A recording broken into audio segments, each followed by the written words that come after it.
Sino naman ang hindi makakamiss sa love team ni Kathryn Bernardo at Daniel Padilla na sobrang bagay sila. Sa kanilang kasikatan ay tinawag silang Katniel ng mga fans. At ngayon sa kanilang paghihiwalay, marami talaga ang nalungkot. Kaya naman ay sinuportahan na lamang ng mga fans ang kanilang mga individual projects. Tulad na ng nakatatapos na movie ni Kathryn with Alden Richards.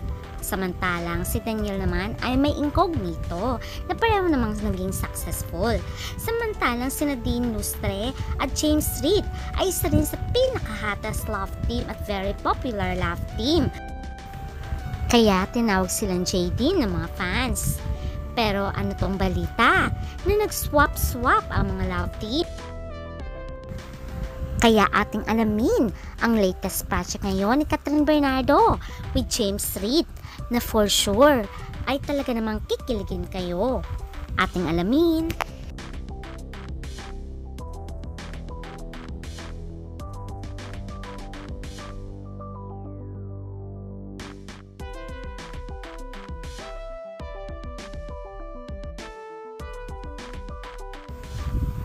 Marami talaga nang hinayang kay Kathryn Bernardo at Daniel Padilla. Dahil sa tagal ng panahon na sila ay magkarelasyon, ay nauwi na lamang sa hiwalayan. Kaya naman wish ng mga fans na sana magkabalikan ang dalawa. At sila na lang forever. Kaya naman ay nalungkot pa rin ang ibang fans dahil until now ay hiwalay na ng landas si Kathryn at Daniel. Samantalang si Kathryn ay very busy sa pag-endorse ng mga produkto. At the same time ay meron din siya mga TV guestings at teleserye.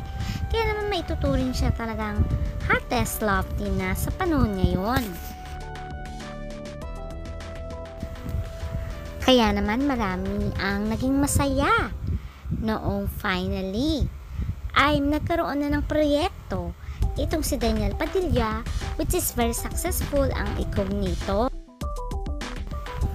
Kaya naman maraming masaya for Daniel Padilla dahil finally ay nagkaroon na ito ng sariling identity na hindi laging kinukumpara kay Kathryn Bernardo. Samantalang si Kathryn ay may gagawing pelikula with James Reid. Kaya naman ang tanong ng mga fans, meron kayang chemistry itong si James Reid at Kathryn Bernardo?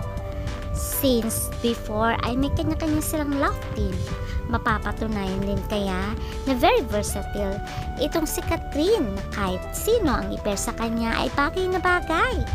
Kaya ating aabangan.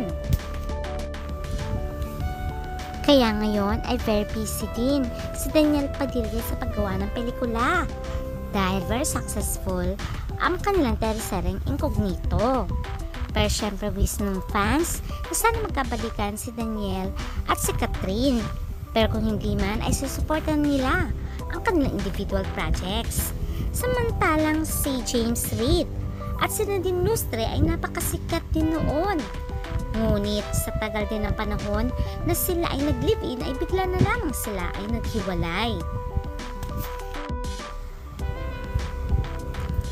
Kaya naman ay marami ang nalungkot ng mga fans sa kanilang paghiwalay, pero ayon sa kanila ay susuportahan nila ang kanilang individual projects. Kaya naman ay marami ding nalungkot sa paghiwalay ng JD.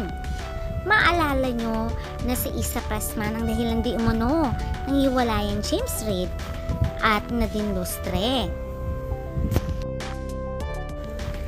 Kaya naman sa pagbabalik telebisyon ni Kathryn Bernardo ay marami talaga ang excited, especially nang siya ay i-partner kay James Reid.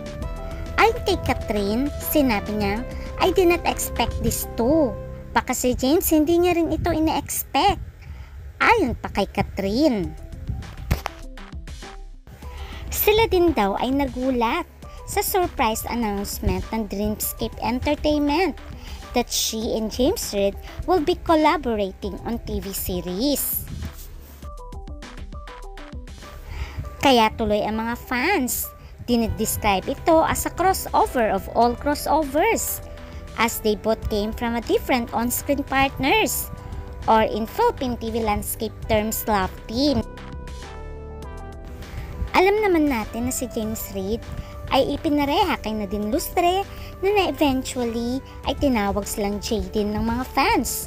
Sa totoong buhay ay naging sila, pero unfortunately sila ay naghiwalay. Samantalang si Catherine ay ipinareha naman kay Daniel, kaya nga tinawag silang Katniel ng mga fans.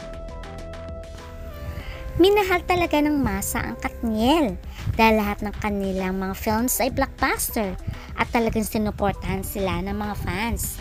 Unfortunately, sila ay naghiwalay din. Ngayon, sa pagtatambal ni Catherine at ni James Reid, sa tingin nyo ba ay sila ay may great chemistry? Comment down your thoughts. Kaya nga sinabi ni Catherine kay James, sinabi ko nga sa kanya nung nagsushoot kami ng video for that look test, grabe, who would have thought na after ilang years we are both from different love teams. Tapos now comeback ko rin sa television ayon kay Catherine at ikaw ay comeback mo din. It's exciting and it excites us ayon kay Catherine. Kaya naman tulad ng sinabi ni Catherine na nakaka-excite talaga ang project nila ni James Reid. Sa tingin nyo ba ay may great chemistry sila? At talaga naman tatangkalikin ng masa ang bagong love team na Cat Reid? Comment down. Until next update. Bye!